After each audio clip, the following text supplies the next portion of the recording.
Alright, y'all, welcome back to another one. Today we about to be back to we got Jimmy High Roller. It just keeps getting worse. Before we get into the video, make sure y'all hit the note, subscribe. Let's go ahead and check it out. It's not time for the plays Mount Turner. People tell me that Giannis is better than Kevin Durant. Everybody got their own opinion.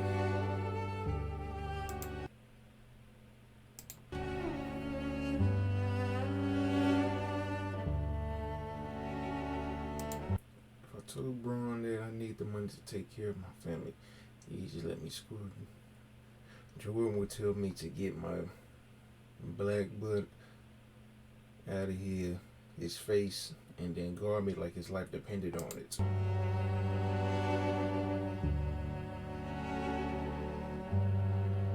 That's way better player than LeBron James,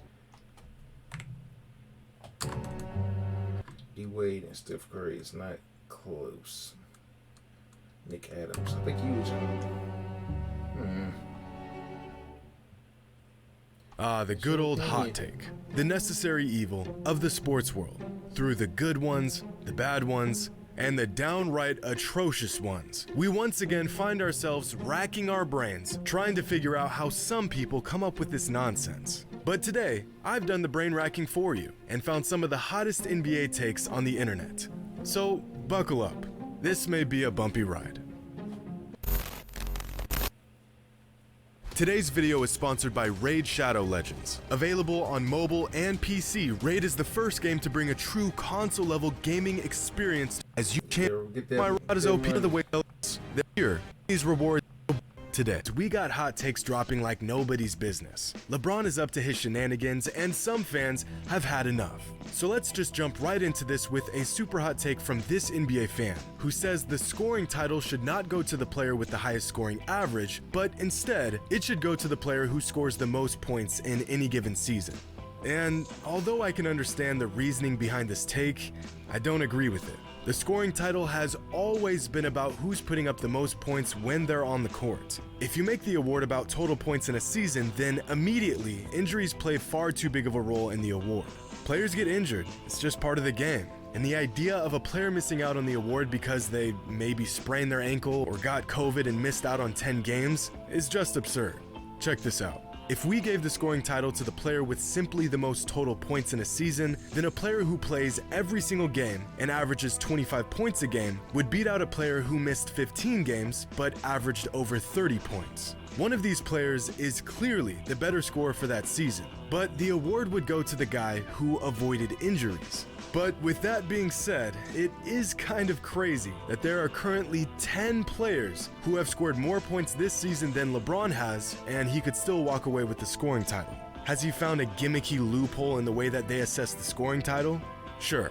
Has this been the way the NBA has done it for 75 years? Yeah. Interesting enough, over the last 40 seasons, the player with the most total points has won the scoring title 28 times. So most of the time the award goes to the guy who scores the most points anyways. And it's just a scoring title. I don't think anyone is all too worried about it. If LeBron having one more scoring title on his resume changes everything for you, then knock yourself out, my friend, because this is a bad take. Now, this next one is an absolutely nuclear take, so just stick with me here. This guy says that Ja Morant is having a better season this year than Derrick Rose had in the BCs.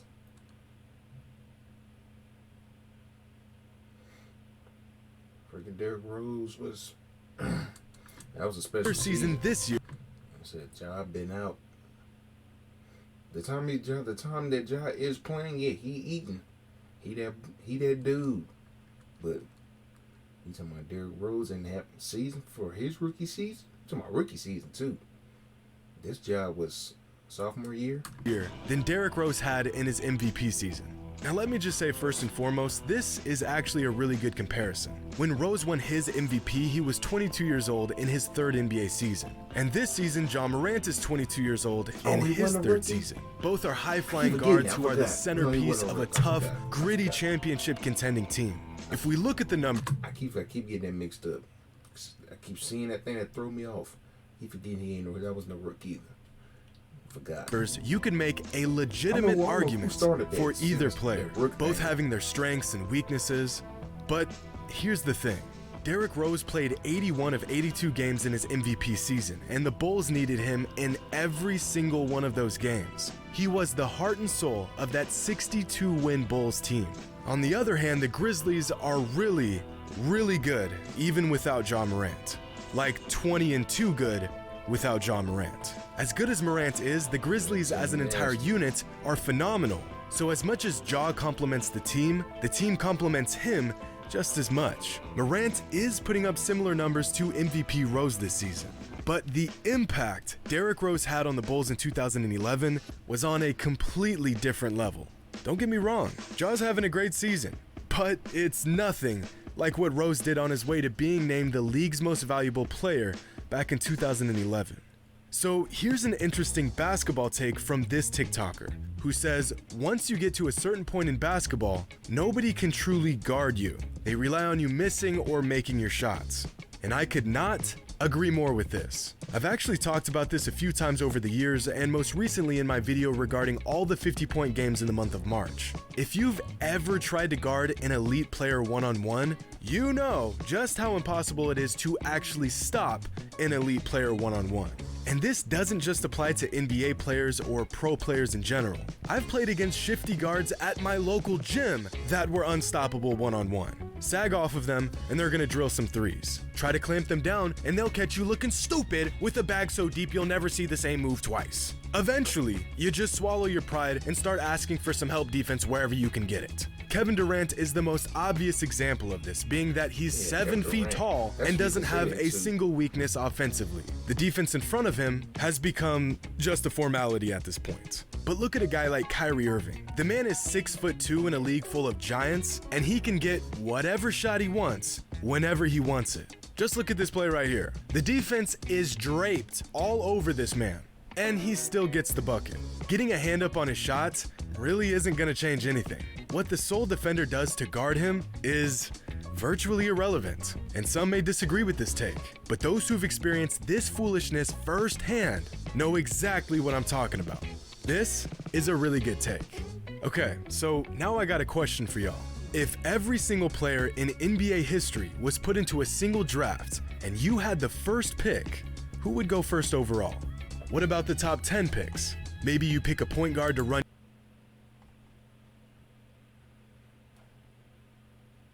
your first pick, LeBron James. Your all-time offense. Maybe you pick a Hall of Fame big man as the anchor on both sides of the court.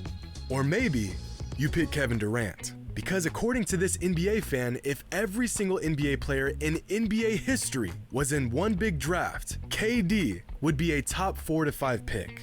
Now, let's think about this for a moment. We aren't just fishing for the greatest player ever. We want to pick a player to start a franchise. Someone who's going to give you the best chances of winning every single time they're on the court. A player whose game will fit well with just about anyone you pair him with.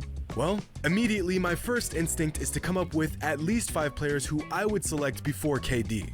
And I'd start with Michael Jordan, then LeBron, then Magic, then Shaq, Bird, Kareem, Duncan, Hakeem, and that's about it. You could throw in Steph, Kobe, maybe even Giannis if you wanted to shake things up a bit. But this fan is right. I think there's about 4, maybe 5 players you could definitively choose before KD in this hypothetical draft. But after that, it's really just a toss-up for what you value and your personal preference. A few months ago, the NBA actually created this hypothetical draft to celebrate its 75th anniversary. And among a panel of NBA insiders and former players, Kevin Durant was picked 11th overall, which actually isn't bad at all, considering the first overall pick was Dominique Wilkins, chosen by none other than Dominique Wilkins. Michael Jordan went 3rd overall, and Dwayne Wade cracked the top 10.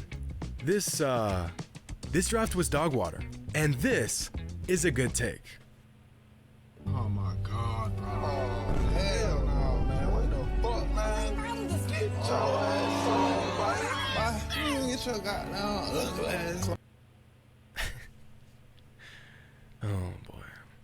Can someone tell me where the lie is? No, but seriously. Has there ever been a championship milked more than the 08 Celtics? The whole KG, Ray Allen, Paul Pierce trio? It was cool, I guess, but all in all, it was underwhelming in the long run.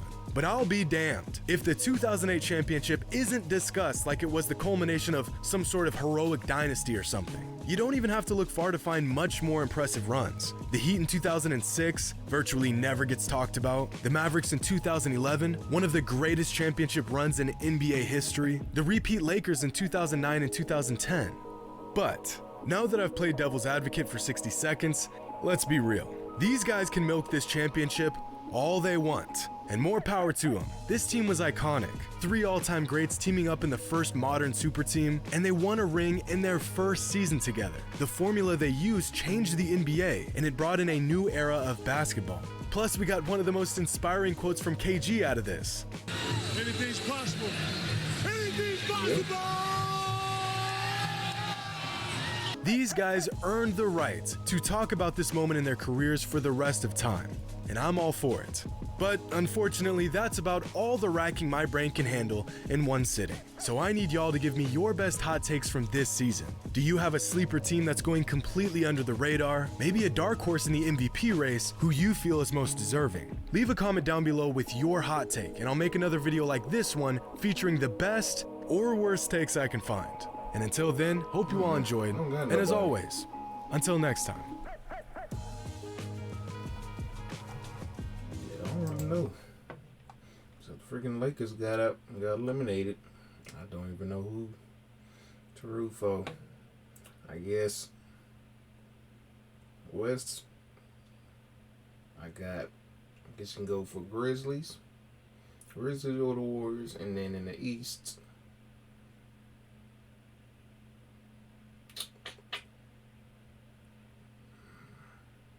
I guess Bucks, and then Celtics behind them. I'll say one of those. Those are my 4 options right there, I guess. But hey, make sure y'all like, subscribe, and I'll see y'all in the next one.